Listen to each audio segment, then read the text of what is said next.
Hey guys, welcome back to DC Extra. My name is Chris. Today we're going to be taking a look at Dark Crisis for the month of September.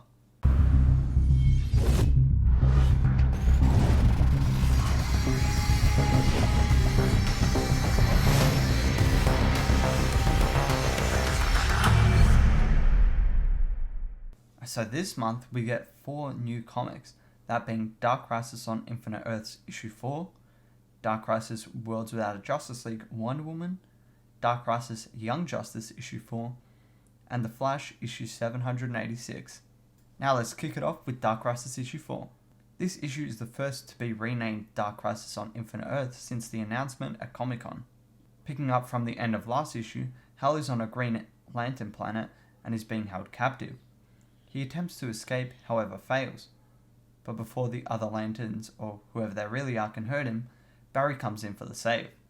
Read The Flash issue 783 to 785 to find out how he came back, or additionally, watch the previous videos I made. Barry and Hal discuss reasons for why Pariah may need to harness the power of the Justice League, believing he may be using it for something explosive. In order to stop Pariah, they must go to each of the other worlds where the Justice League are trapped in order to help them realize that they are not in the real world. After a discussion of how the recent threats to the multiverse may have come about, Alan Scott confronts Dick about the possibility of leading the new Justice League. However, because of the events back in Dark Crisis issue 2, where Beast Boy was shot, he's feeling quite down and reluctant to answer Alan's call to action.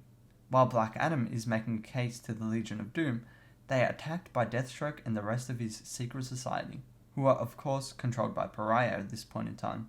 Hal and Barry track down Bruce in his world, where they appear to get in a fight.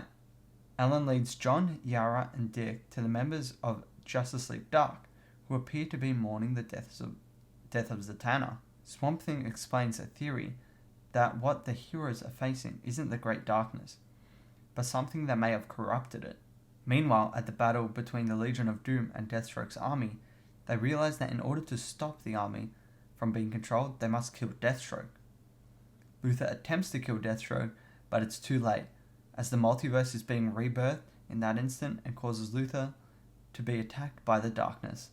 Next up, we have Worlds Without a Justice League Wonder Woman. A friend of Diana's from the Wonder Woman comics, Etta Candy, is president in this world, and Diana takes her to a place called the Triad of the Amazons, which I assume is a combination of the 3 Amazon tribes, that being the Themyscirans, the Barnamidal, and the Esquicidas. Now forgive me if I pronounce those horrifically, but that is the best I could do.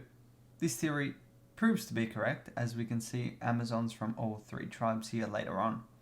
Etta is made an honorary Amazonian, and it is later revealed that Barbara Minerva was the last honorary Amazonian. Hippolyta oversees the creation of a missile on the Amazonian island, which Diana strongly opposes and attempts to destroy. However, the other Amazons guard it. The island as one massive rocket takes off into the atmosphere. In this moment, Diana makes a choice to abandon the Amazons and stay in man's world. Diana saves Dr. Psycho from falling and then lets him go free to let him become a better man. We then see a Martian Manhunter storyline where he is a cop and investigates a murder. He and multiple other people are telepathic squids in this story. This is a very peculiar storyline and there is not much to take away from it, but if you want to read it, feel free to do so. Now moving on to Young Justice issue 4. Robin, Impulse and Superboy fight the other heroes in this alternate reality they are stuck in.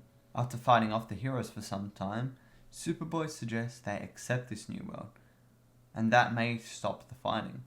Meanwhile, Cassie and Sissy go to Titan's Tower in search of a means to transport off-world. The two talk and get into a little argument about how closed off Sissy has been towards Cassie. However, in the process, they realize that they can go to Themyscira and take the invisible jet. However, while they are flying in space, their jet is attacked by space mites. Back to the boys, they continue fighting the Justice League, and Robin helps Superboy realize that his idea of this fake world being better is one of false pretenses. However, their conversation makes Bart snap about how he has been treated recently. But before anything goes further, he realizes who is behind this fake reality, that being Mxyzptlk. However, not the one we're used to. In fact, this is the son of Mxyzptlk, named Mickey Mxyzptlk. And that is where this issue ends. Now, picking up with the Flash issue 786, the Heroes of Earth strategize on how they are going to take down Slade's army, dividing them into 4 separate groups. The JSA taking Europe, Bat Family in the Americas, Titans in Asia, and the Flash family everywhere they can be. The Flash family join the rest of the heroes and they catch up, explaining what happened with Beast Boy and how Barry was found. Jay and Irie convince Linda to let them help the rest of the heroes, and Linda gets a suit to do so. We see a series of panels where the Flash go around the world helping others. The dynamics between all the characters here are great to see. They eventually catch up with the JSA, who are dealing with some Nazi zombies, and lend them a hand. They find out that Clarion the Witch Boy is responsible for reanimating the Nazis. After a classical villainous monologue, they get the hell out of there, and on their way out they get told to head back to the Hall of Justice where Nightwing is waiting for them. Anyway, that is the end of this issue, and that wraps up all the issues for this month. So now, before I end the video, I just want to give a quick review of each of them. Starting with Dark Crisis issue 4. This was an amazing issue to me. The stakes have been raised even further. I love this issue all throughout. They seem to have built up a big conflict of Pariah rebirthing the multiverse. However, there were also some hints of a new Justice League forming, with Nightwing, Superman, and Wonder Girl heading this new team. Also, I assume that Barry and Hal will end up helping the original League come back to life, and then they, possibly along with the new League and any other heroes, will take down Pariah. Moving on to Worlds Without Justice League Wonder Woman, I personally didn't find this very interesting, and it is probably my least favourite issue out of all the Dark Crisis events so far. The Wonder Woman half of this issue was interesting to find out what she think was an ideal world, but the Martian Manhunter was just bland in my opinion. Hopefully next issue on Green Arrow is a little bit better.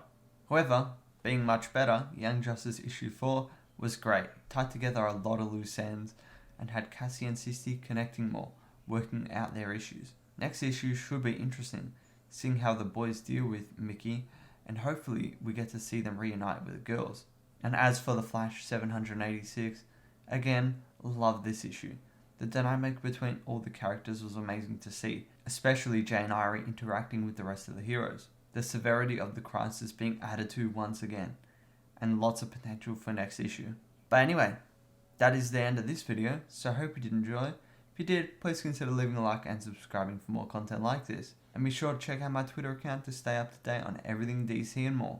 But until next time, this is Big Chris, and I'll be seeing ya.